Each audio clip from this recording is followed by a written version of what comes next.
जय श्री कृष्णा साथियों, अकेला प्राणी मोटिवेशनल चैनल में आपका स्वागत है। श्रीमद् भगवत गीता सिर्फ हिंदू धर्म के मनुष्यों को ही नहीं, बल्कि गीता को तो इस संसार के हर इंसान को पढ़ना और समझना चाहिए, ताकि वह अपनी जिंदगी में सुख शांति और सफलता को प्राप्त कर सकें। जिस घर में हर रोज गीता को पढ़ा या सुना जाता है, उस घर में श्री कृष्ण सदैव ही विराजमान रहते हैं। श्रीमद् भागवत गीता एकमात्र ऐसा ग्रंथ है जो मनुष्य को जीने का सही तरीका बताती है। गीता जीवन में धर्म, कर्म और प्रेम का पाठ पढ़ाती है।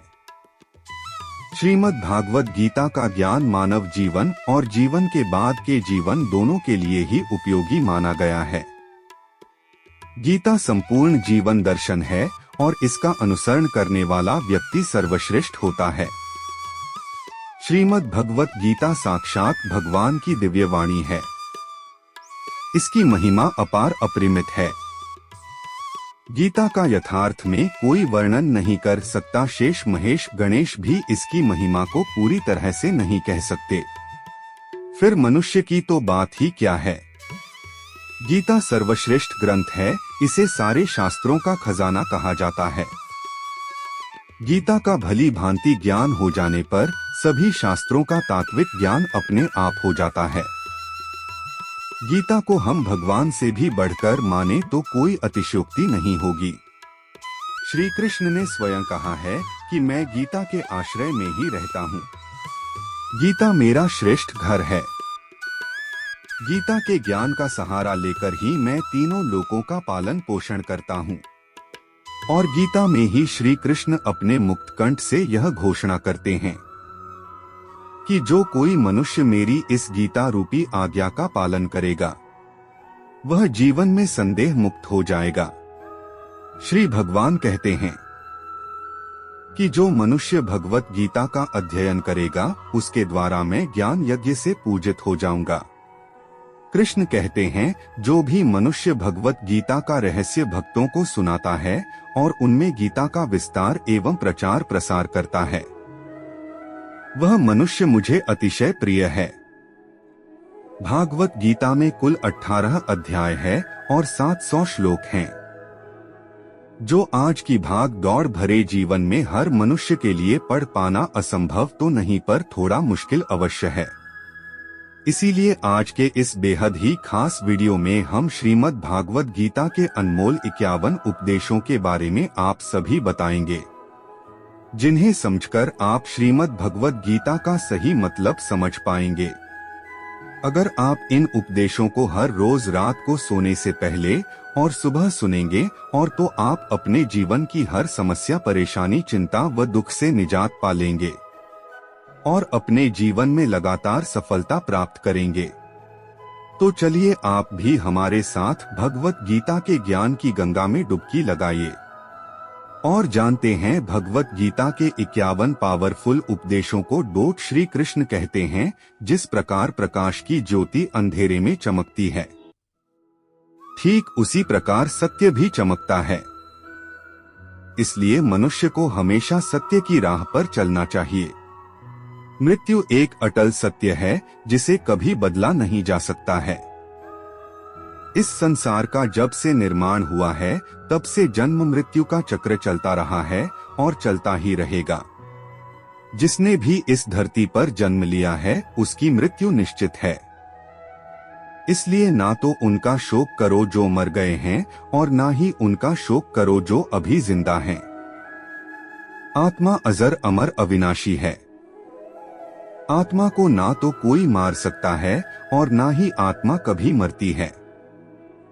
जिस प्रकार मनुष्य अपने पुराने वस्त्रों को त्याग कर नए वस्त्र धारण करता है, ठीक उसी प्रकार आत्मा पुराने व्यर्थ शरीर को त्याग कर नए शरीर को धारण करती है। यह प्रकृति का नियम है। इस सत्य को स्वीकार करके भयमुक्त होकर आज में जीना चाहिए। ज्ञानी व्यक्ति न तो मरने वाले का शोक करते हैं और न ही उनका शोक करते हैं जो अभी जिंदा है, क्योंकि वो जानते हैं जो मर गया वो फिर से जन्म लेगा और जो जिंदा है वह एक ना एक दिन जरूर मारेगा।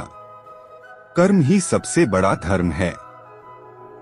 श्री कृष्ण गीता में अर्जुन को उपदेश देते हुए कहते हैं कि व्यक्ति कर्म करने के लिए ही पैदा हुआ है और बिना कर्म किए कोई रह नहीं सकता। मनुष्य को परिणाम की चिंता किए बिना अपने कर्तव्यों का पालन करना चाहिए।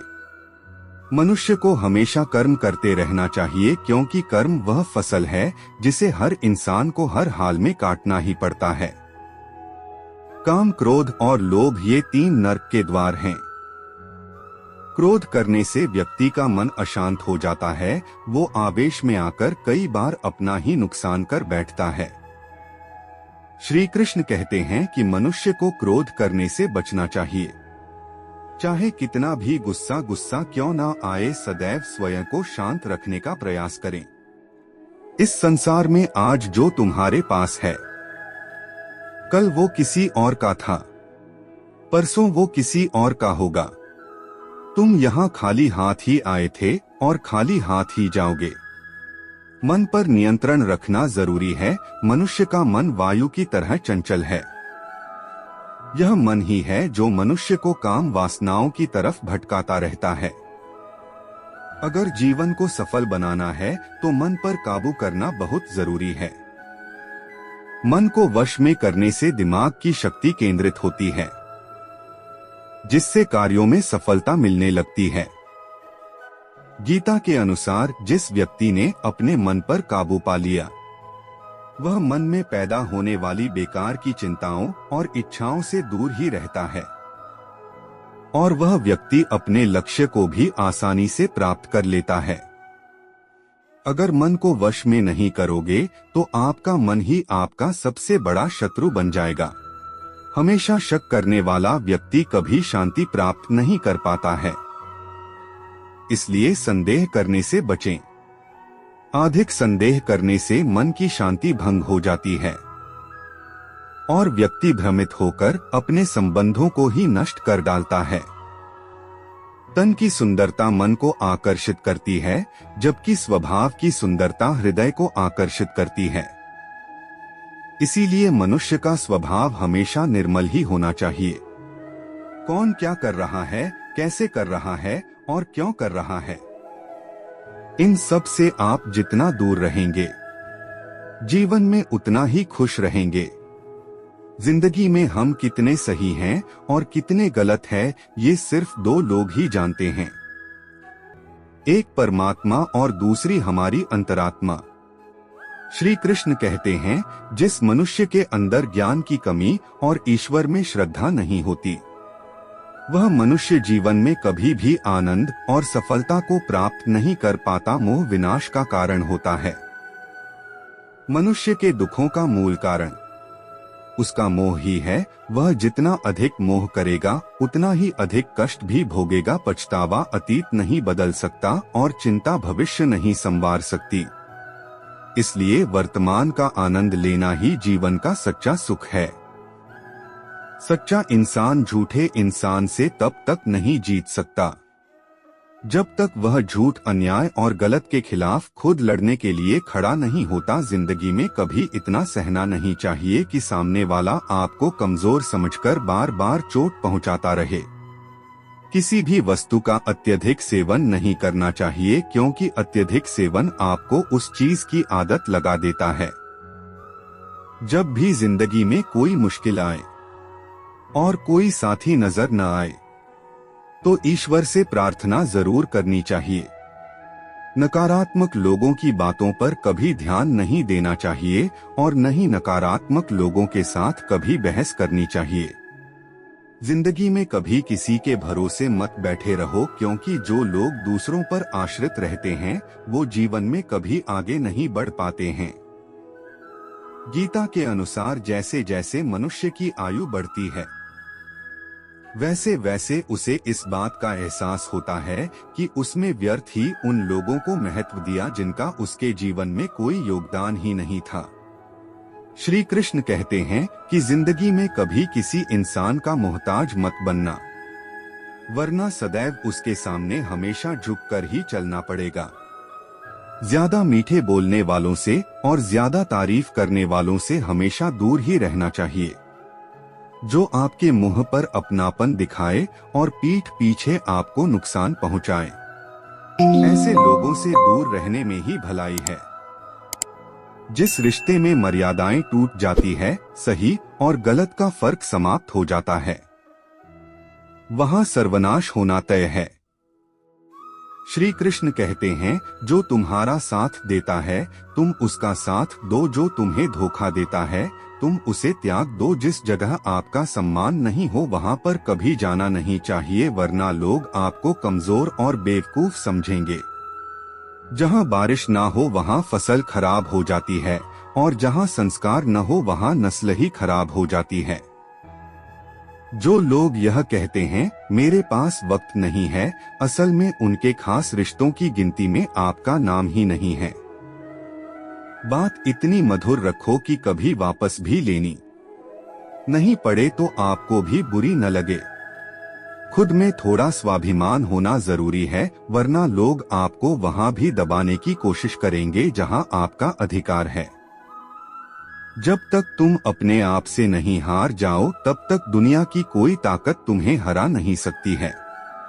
श्री कृष्ण अर्जुन से कहते हैं कि हे अर्जुन, ऐसा नहीं है कि मैं किसी काल में नहीं था या तुम नहीं थे, अथवा युद्ध करने आए ये राजा लोग नहीं थे, और न ही ऐसा है कि इससे आगे हम सब नहीं रहेंगे। वर्तमान शरीर की उत्पत्ति से पहले भी हम सब थे और पीछे भी रहेंगे। शरीर के नाश होने से आत्मा नाश नहीं होता। आत्मा अजर अमर है। आत्मा न तो मारती है और न ही जन्म लेती है, क्योंकि आत्मा अजन्मा, नित्य, सनातन और पुरातन है। शरीर के मारे जाने पर भी आत्मा नहीं मारती है। आत्मा को ना तो किसी शस्त्र काटा जा सकता है, ना ही अग्नि इसे जला सकती है, और न ही पानी से गीला किया जा सकता है, न ही वायु आत्मा को सुखा सकती है। श्री भगवान कहते हैं, जो मनुष्य सुख और दुख में शांत रहता है, जिसके राग, भय और क्रोध नष्ट हो गए हैं, जो मनुष्य शुभ और अशुभ वस्तु को पाकर ना तो प्रसन्न होता है और न ही द्वेष करता है, जिन्होंने अपनी इंद्रियों को वश में कर लिया है, वो स्थिर बुद्धि मनुष्य ज्ञानी के समान है। ऐसा मनुष्य स्थिर चित्त और इंद्रियों को वश में करके ज्ञान द्वारा परमात्मा को प्राप्त करके सदैव संतुष्ट रहता है। श्री कृष्ण कहते हैं कि कमजोर तुम नहीं, तुम्हारा वक्त है और वक्त सबका बदलता है। तुम बस अपना कर्म करते जाओ। जिसने कभी संकट नहीं देखा उसे अपनी ताकत का कभी एहसास नहीं होगा। जो दूसरों की तकलीफों को समझते हैं, जिनमें दया है, जो दिल से अच्छे हैं, उन्हें दोबारा जन्म नहीं लेना पड़ता है। किसी को कुछ देकर घमंड मत करना, क्योंकि क्या पता तू दे रहा है या पिछले जन्म का कर्ज चुका रहा है। घमंडी मनुष्य का वंश, वैभव और प्रतिष्ठा तीनों ही चले जाते हैं। विश्वास न हो तो रावण, कौरव और कंस को ही देख लो। किसी पर विश्वास करना हो तो उनकी बातों पर नहीं, उनकी हरकतों पर ध्यान दो। गुस्से के वक्त थोड़ा रुक जाने से और गलती के वक्त थोड़ा झुक जाने से जिंदगी और भी आसान हो जाती है। श्री कृष्ण कहते हैं, जो मनुष्य मुझे जान लेता है वह जन्म मरण के बंधन से सदैव के लिए मुक्त हो जाता है। जो मनुष्य भगवद गीता को पढ़कर उस पर अमल करता है, उसके सारे दुष्कर्मों का प्रभाव समाप्त हो जाता है। जो भाग्य में है वह भाग कर आएगा, और जो भाग्य में नहीं है वो आकर भी भाग जाएगा। जैसे हवा के झोंके नाव को भटका देते हैं, वैसे ही मनुष्य की इच्छाएं बुद्धि को भटका देती है। यह संसार मेरी ही माया है, यह संसार मुझसे ही उत्पन्न हुआ है। मैं ही इसका पालन पोषण करता हूँ और मैं ही इस सृष्टि का विनाश करता हूँ। मैं भूत, वर्तमान और भविष्य के सभी प्राणियों को जानता हूँ, लेकिन वास्तविकता में मुझे कोई नहीं जानता। समझदार व्यक्ति जब संबंध में निभाना बंद कर देता है तो समझ लेना चाहिए उसके आत्मसम्मान को कहीं न कहीं ठेस अवश्य पहुंची है। प्रेम सदैव माफी मांगना पसंद करता है और अहंकार सदैव माफी सुनना पसंद करता है। कर्म ही तुम्हारी पहचान है, वरना एक नाम के यहाँ हजारों इंसान है। अच्छे कर्म करने के बावजूद भी लोग केवल तुम्हारी बुरी बातें ही याद रखेंगे। इसलिए लोग क्या कहते हैं, इस पर कभी ध्यान मत दो, जितना हो सके खामोश रहना ही अच्छा है, क्योंकि सबसे ज्यादा गुनाह इंसान से उसकी जुबान ही करवाती है। किसी को धोखा देना एक कर्ज है जो आपको किसी और के हाथों एक दिन जरूर मिलेगा। एक अच्छी नजर वही है जो सिर्फ अपनी कमियां और दूसरों के गुण तलाश करती है। कभी उस व्यक्ति पर भरोसा मत करो जो वक्त के साथ स्वभाव बदल लेते हैं। जीवन में कभी किसी से अपनी तुलना मत करो, तुम जैसे हो सर्वश्रेष्ठ हो। सबको अपना जीवन बदलने के लिए समय मिलता है, परंतु समय बदलने के लिए दोबारा जीवन नहीं मिलता है। जो होने वाला है वह होकर रहता है, और जो नहीं होने वाला है वह कभी नहीं होता। ऐसा निश्चय जिनकी बुद्धि में होता है, उन्हें चिंता कभी नहीं सताती है। अच्छी नियत से किया गया काम कभी व्यर्थ नहीं जाता है, और उसका फल आपको जरूर मिलता है। जीवन की सबसे बड़ी गलती वही होती है जिस गलती से हम कुछ सीख नहीं पाते हैं। तुम आज जो भी काम कर रहे हो उसका फल तुम्हें कल प्राप्त होगा, और आज जो तुम्हारे पास है वो तुम्हारे द्वारा किए गए कर्मों का फल है। श्री कृष्ण कहते हैं, कर्मयोग ही योग है, जिसके माध्यम से हम अपनी जीवात्मा से जोड़ पाते हैं।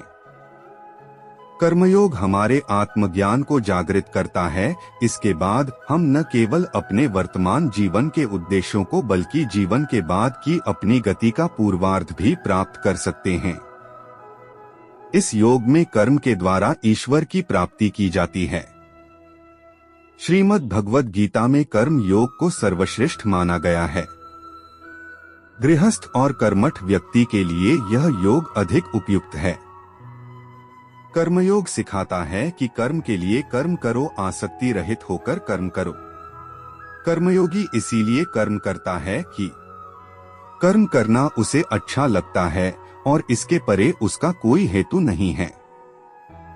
कर्मयोगी कर्म का कभी त्याग नहीं करता, वह केवल कर्म फल का त्याग करता है और कर्म जनित दुखों से मुक्त हो जाता है। उसकी स्थिति इस संसार में एक दाता के समान है और वह कुछ पाने की कभी चिंता नहीं करता। वह जानता है कि वह दे रहा है और बदले में कुछ मांगता नहीं है, और इसीलिए वह दुख के चंगुल में नहीं फंसता है। कर्म फल का त्याग कर धर्म निरपेक्ष का संपादन भी पूजा के समान हो जाता है। संसार का कोई कार्य ब्रह्मा से अलग नहीं है, इसलिए कार्य की प्रकृति कोई भी हो, निष्काम कर्म सदा ईश्वर को ही समर्पित हो जाता है। पुनर्जन्म का कारण वासनाओं या अतृप्त कामनाओं का संचय है। कर्मयोगी कर्म फल के चक्कर में कभी नहीं पड़ता, इसलिए उसमें वासनाओं का संचय भी नहीं होता। इस प्रकार कर्मयोगी जन्म मरण के बंधन से भी मुक्त हो जाता है। अपना काम निकालने के लिए लोग आपकी तारीफ करेंगे, आपसे रिश्ता बनाने की कोशिश करेंगे, लेकिन उनके व्यवहार को सच मानकर अगर आप फंस जाएंगे तो आगे चलकर आपको ही नुकसान होगा। अक्सर आपको चोट भी वही लोग पहुंचाते हैं जो आपके अपने होते हैं, जो आपके दिल के ज्यादा करीब होते हैं। भगवत गीता का यह सबसे महत्वपूर्ण ज्ञान है, क्योंकि महाभारत की लड़ाई दो राज्यों के बीच नहीं थी, बल्कि ये लड़ाई तो एक परिवार के बीच थी। चाहे आप किसी की मदद करो या मत करो, लेकिन जानबूझकर कभी किसी का दिल मत दुखाना, क्योंकि जब किसी का दिल आपकी वजह से दुखता है तो ये सदैव याद रखना कि आपको भी वो दर्द एक ना एक दिन जरूर मिलेगा। जो आपके साथ अधर्म करे, पाप करे या गलत करे, उसे दंड जरूर देना चाहिए। अगर आप उसे सहते रहते हैं तो वो आपके साथ और गलत करता रहेगा और आप उससे भी बड़े पाप के भागीदार बन जाएंगे। इसलिए ज्ञानी व्यक्ति को चाहिए कि वह अपने साथ हो रहे गलत का विरोध करना सीखे। जीवन में कभी वह मत करो जो लोग करते हैं, हमेशा वही करो जो तुम्हारे लिए सही है। श्री कृष्ण कहते हैं, जो इंसान अपनी रक्षा खुद नहीं कर सकता या फिर अपनी रक्षा करने का प्रयास भी नहीं करता, ऐसे मनुष्यों की रक्षा भगवान भी नहीं करते। जो इंसान खुद के महत्व को नहीं जानता है, वैसे इंसान को कोई भी महत्व नहीं देता है। बुरा इंसान कभी अपनी बुराई नहीं छोड़ता, आप चाहे उसके साथ कितना भी अच्छा करो, वो आपको तकलीफ जरूर देगा। इसलिए जो जैसा है उसके साथ वैसा ही व्यवहार करना चाहिए। जो इंसान समय की कदर नहीं करता, समय भी उस इंसान की कभी कदर नहीं करता है, और वैसा इंसान जीवन में कभी भी सुख शांति और सफलता को प्राप्त नहीं कर पाता है। संगति का मनुष्य के जीवन पर बहुत गहरा प्रभाव पड़ता है। अच्छा इंसान अगर बुरे लोगों के संपर्क में रहेगा तो वो भी एक दिन बुरा बन जाएगा। इसलिए हमेशा अच्छे लोगों की संगत में ही रहें। इस दुनिया में परमात्मा के सिवा किसी को भी अपना मत समझो। यहाँ कोई अपना नहीं है, क्योंकि जब दुनिया के सारे रास्ते बंद हो जाते हैं तो ईश्वर की तरफ जाने वाला रास्ता सदैव खुला रहता है। इस दुनिया में हारे हुए इंसान की या तकलीफ में पड़े हुए इंसान की कोई मदद नहीं करता, और अगर कोई इंसान थोड़ा सा सफल हो जाए तो उससे कोई खुश नहीं होता। इसलिए अपना दुख किसी को भी मत बताना और अपनी खुशी किसी के आगे मत जताना। मनुष्य का आहार हमेशा सात्विक होना चाहिए। जिस इंसान को यह समझ नहीं है कि उसे कब क्या खाना चाहिए, कितना खाना चाहिए, कहाँ खाना चाहिए और कैसे खाना चाहिए, वह परमात्मा को कभी नहीं पा सकता।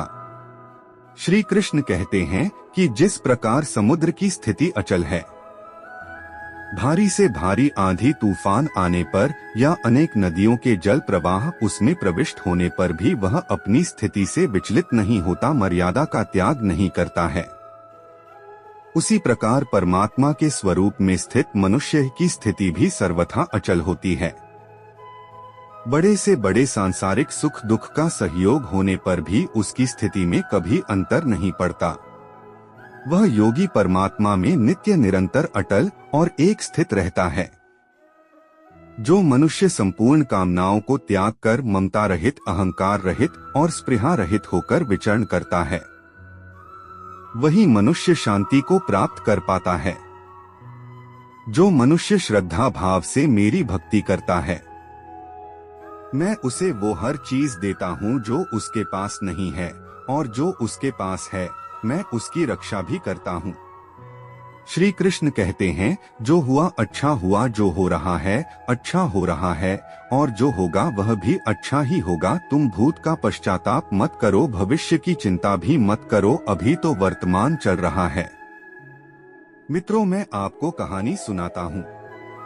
एक समय की बात है, एक राजा और अपने मंत्रियों के साथ जंगल में शिकार खेलने गया। शिकार करते समय तलवार से राजा का अंगूठा कट गया। राजा परेशान हो गया। उसने तुरंत ही सैनिकों को राजवैद्य को बुलाने के लिए भेज दिया। तभी एक मंत्री ने राजा से कहा कि महाराज, चोट पर कपड़ा बांध लीजिए जिससे कि खून बहना बंद हो जाए, और आराम कीजिए, जो भी होता है अच्छे के लिए ही होता है। राजा को मंत्री पर गुस्सा आ गया। वह मंत्री से बोले, मंत्री, यह बात तुम कह रहे हो कि जो भी होता है अच्छे के लिए ही होता है। मैं तो तुम्हें अपना हितैषी समझता था। राजा ने सैनिकों को आदेश दिया कि मंत्री को ले जाकर कारागार में बंद कर दो। पूरी रात कोड़े से पीटना और सुबह फांसी पर लटका देना। महाराजा की आज्ञा पाकर सैनिकों ने मंत्री को बंदी बना लिया और राजमहल के कारागार में ले जाकर बंद कर दिया। जैसे ही सैनिक मंत्री को बंदी बनाकर ले गए, उसके कुछ देर बाद ही जंगल में भयानक तूफान आया और सभी तितर बितर हो गए। राजा भी अपने सैनिकों से बिछड़ गया और भटकते भटकते राजा आदिवासियों की बस्ती में पहुंच गया। आदिवासी राजा को बंदी बनाकर ले गए और अपनी देवी पर राजा की बलि चढ़ाने की तैयारी करने लगे। जैसे ही राजा की बलि दी जाने वाली थी, तभी जंगलियों के पुजारी ने राजा का कटा हुआ अंगूठा देख लिया और वो बोला कि इसकी बलि नहीं दी जा सकती क्योंकि ये तो अशुद्ध है। फिर जंगलियों ने राजा को आजाद कर दिया। इस तरह अंगूठा कटा होने के कारण राजा की जान बच गई। तभी राजा को मंत्री की बात याद आई कि जो भी होता है अच्छे के लिए ही होता है। राजा को याद आया कि उसने मंत्री को फांसी की सजा दे दी थी और सुबह ही मंत्री को फांसी दे दी जाएगी। राजा जैसे तैसे करके अपने राज्य में पहुंचा तो देखता है कि मंत्री के गले में फांसी का फंदा डाल दिया गया है। राजा ने तुरंत ही सैनिकों को फांसी रोकने का आदेश दिया और मंत्री को ससम्मान नीचे उतरवाया और मंत्री को गले से लगा लिया और मंत्री से अपनी गलती की क्षमा मांगी। राजा ने अपने साथ हुई पूरी घटना सभी को सुनाई। मंत्री बोला, महाराज माफी मांगने की जरूरत नहीं है, जो होता है अच्छे के लिए ही होता है। राजा मंत्री से बोला, क्या तुम सच में पागल हो? मेरी नासमझी की वजह से रात भर तुमने कोड़े खाए और फिर भी कहते हो जो होता है अच्छे के लिए होता है। फिर मंत्री बोले, महाराज यदि मैं यहाँ कोड़े नहीं खा रहा होता तो आपके साथ होता और यदि मैं आपके साथ होता तो वो लोग मेरी बलि चढ़ा देते। राजा को मंत्री की बात समझ में आ गई कि सच में जो भी होता है अच्छे के लिए ही होता है और ईश्वर जो भी कुछ करता है अच्छे के लिए ही करता है। मित्रों, इस कहानी से हमें ये सीख मिलती है कि जब कोई कार्य हमारे मन मुताबिक नहीं होता है तो हम चिंतित और उदास हो जाते हैं, जबकि हमें ऐसा करने से बचना चाहिए और सब कुछ ईश्वर की इच्छा मानकर उनके भरोसे पर ही छोड़ देना चाहिए, क्योंकि जो कुछ भी हो रहा है या होने वाला होता है वह सब हमारे अच्छे के लिए ही होता है। बुरे लोग हमेशा बुरे कर्म करते हैं, फिर भी वह जीवन में सुखी और संपन्न रहते हैं, जबकि अच्छे लोग जीवन भर अच्छे कर्म करते हैं, फिर भी उन्हें अपमान और दर्द ही मिलता है। अक्सर लोगों के मन में ये सवाल उठता है कि जो लोग अच्छे कर्म करते हैं वो परेशान क्यों रहते हैं, वहीं जो बुरे कर्म करते हैं वह सुखपूर्वक जीवन गुजारते हैं। अच्छे कर्म करने वाले परेशान होते रहते हैं कि आखिर उन्हें इतनी परीक्षा क्यों देनी पड़ रही है, जबकि जो अधर्म की राह में है वो खुश है और जिंदगी का लुत्फ उठा रहे हैं। अक्सर लोग सोचते हैं कि अब अच्छाई का जमाना ही नहीं रहा। मित्रों, अगर आपके मन में भी ये सवाल उठता है तो आज आप इसका जवाब जान लीजिए। भगवत गीता में वर्णित कथा के अनुसार जब भी अर्जुन के मन में कोई दुविधा होती थी तो वो श्री कृष्ण के पास पहुंच जाते थे। एक बार की बात है, अर्जुन ने श्री कृष्ण से कहा कि वो दुविधा में है और वो इसका जवाब श्री कृष्ण से चाहते हैं। श्री कृष्ण ने पूछा कि क्या सवाल है? अर्जुन ने कहा, मुझे यह जानना है कि अच्छे लोगों के साथ हमेशा बुरा ही क्यों होता है, वहीं बुरे लोग खुशहाल देखते हैं। अर्जुन के मुंह से ऐसी बातें सुनकर श्री कृष्ण मुस्कुराए और बोले कि मनुष्य जैसा सोचता है और महसूस करता है वैसा कुछ नहीं होता है, बल्कि अज्ञानता की वजह से वो सच्चाई नहीं समझ पाता है। श्री कृष्ण की ये बात अर्जुन की समझ में नहीं आई तो अर्जुन ने कहा कि हे केशव, मुझे सरल भाषा में समझाएं। श्री कृष्ण ने अर्जुन से कहा कि हे पार्थ, मैं तुम्हें एक कथा सुनाता हूँ, उसे सुनकर तुम सब समझ जाओगे कि हर प्राणी को उसके कर्मों के हिसाब से ही फल मिलता है। प्रकृति हर किसी को अपनी राह चुनने का मौका देती है। अब वह मनुष्य की इच्छा पर निर्भर करता है कि उसे धर्म की राह चुननी है या अधर्म। श्री कृष्ण ने कहानी सुनाते हुए कहा कि एक नगर में दो मनुष्य रहते थे। एक मनुष्य व्यापारी था और वो धर्म कर्म में यकीन रखता था। वह हर रोज मंदिर जाता था और दान धर्म भी करता था और हर रोज भगवान की पूजा करता था। वहीं दूसरा मनुष्य बिल्कुल विपरीत था। वो हर रोज मंदिर तो जाता था, लेकिन पूजा करने नहीं बल्कि मंदिर के बाहर से जूते चप्पल चुराने। उसे दान और धर्म से कोई लेना देना नहीं था। समय बीतता गया और एक दिन बहुत जोर की बारिश हो रही थी। इस वजह से मंदिर में पुजारी के अलावा कोई नहीं था। यह बात जब अधर्मी मनुष्य को पता चली तो उसने कहा कि ये सही मौका है मंदिर का धन चुराने का। पुजारी से नजर बचाकर उसने मंदिर का सारा धन चुरा लिया। उसी समय धर्म कर्म में विश्वास रखने वाला व्यक्ति भी मंदिर पहुंचा। दुर्भाग्य से मंदिर के पुजारी ने उसे ही चोर समझ लिया और चिल्लाने लगे। पुजारी जी की आवाज से मंदिर में कई लोग एकत्र हो गए और धर्मपरायण व्यक्ति को चोर समझकर बहुत मारा पीटा। किसी तरह वह उन लोगों से बचकर मंदिर से भाग गया, लेकिन दुर्भाग्य ने उसका साथ नहीं छोड़ा। मंदिर के बाहर वह एक गाड़ी से टकरा गया और घायल हो गया। किसी तरह से वह लंगड़ाते हुए घर जाने लगा तो रास्ते में उसकी मुलाकात उस चोर से हुई जिसने मंदिर से धन चुराया था। उसने कहा, आज तो मेरी किस्मत चमक गई, एक साथ इतना सारा धन मिल गया।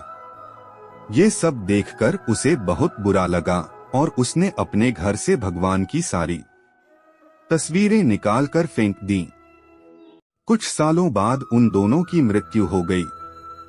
मरने के बाद जब दोनों यमराज की सभा में पहुंचे और भले पुरुष में दूसरे व्यक्ति को देखा तो उसे बहुत गुस्सा आया। उसने क्रोधित होकर यमराज से पूछ ही लिया कि हे यमराज, मैं तो हमेशा अच्छे कर्म का करता था, दान में विश्वास रखता था। उसके बदले जीवन भर मुझे अपमान और दर्द ही मिला और इस व्यक्ति को धन से भरी पोटली मिली। आखिर ऐसा भेदभाव क्यों?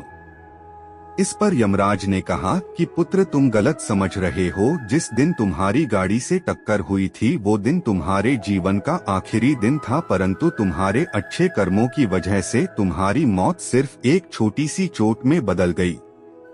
तुम इस दुष्ट व्यक्ति के बारे में जानना चाहते हो। दरअसल इसके भाग्य में राजयोग था, मगर इसके बुरे कर्मों और अधर्म की वजह से वो सिर्फ एक छोटी सी धन की पोटली में बदल गया।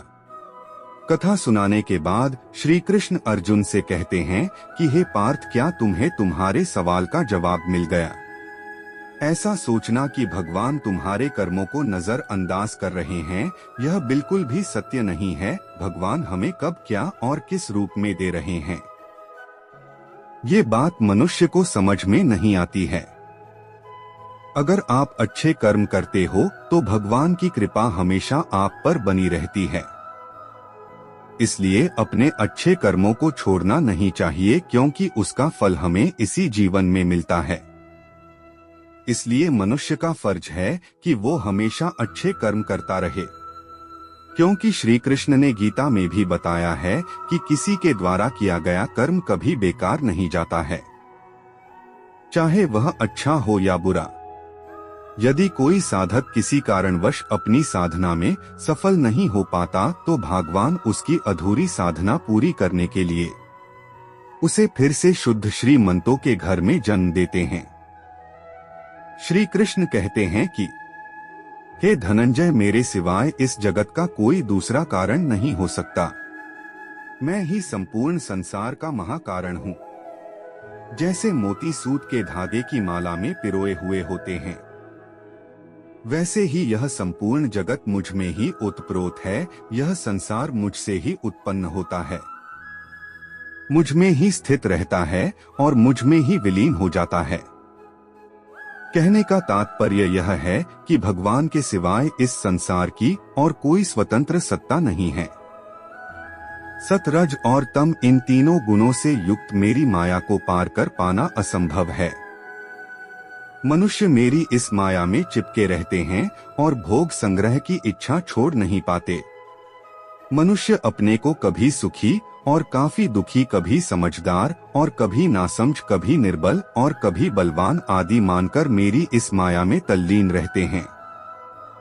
परंतु जो मनुष्य मेरे शरणागत हो जाते हैं वे मेरी इस माया को आसानी से पार कर जाते हैं, क्योंकि उनकी दृष्टि केवल मेरी तरफ रहती है, वे मेरी माया में नहीं फंसते। हे भारत श्रेष्ठ अर्जुन, पवित्र कर्म करने वाले मेरे 4 प्रकार के भक्त मेरा स्मरण करते हैं। पहला है आर्त भक्त अर्थात दुख से निवृत्ति चाहने वाले भक्त। दूसरा है अर्थार्थी भक्त अर्थात धन संपदा चाहने वाले भक्त। तीसरा है जिज्ञासु भक्त अर्थात केवल मुझे जानने की इच्छा रखने वाले भक्त। और चौथा है ज्ञानी भक्त अर्थात मुझे ज्ञान सहित जानने वाले भक्त। आइए इनके बारे में थोड़ा समझ लें। आर्त भक्त वो होते हैं जो प्राण संकट आने पर संकट दूर करने के लिए केवल भगवान को पुकारते हैं। कष्ट का निवारण केवल भगवान से ही चाहते हैं, दूसरे किसी से नहीं। आर्त भक्तों में द्रौपदी और गजेंद्र का दृष्टांत ठीक नहीं लगता है, क्योंकि इन दोनों ने अपनी रक्षा के लिए अन्य उपायों का भी सहारा लिया था। चीर हरण के समय जब तक द्रौपदी भीष्म पितामह और 5 पांडवों पर भरोसा करती रही, तब तक वह रोती बिलखती और कष्ट सहती रही। परंतु जब सब सहारे काम नहीं आए, तब द्रौपदी ने अनन्य भाव से प्रभु को पुकारा और प्रभु ने उसकी लाज बचाई। ऐसे ही गजेंद्र में जब तक दूसरे हाथियों और हथनियों का सहारा लिया, अपने बल का सहारा लिया, तब तक वह कई वर्षों तक ग्राह से लड़ता रहा और दुख पाता रहा था। सब सहारे छूटने के बाद जब उसने ओम नमो भगवते वासुदेवाय कहकर हरि को पुकारा, तब भगवान में तुरंत आकर ग्राह का मुंह फाड़ दिया और गजेंद्र का उद्धार किया।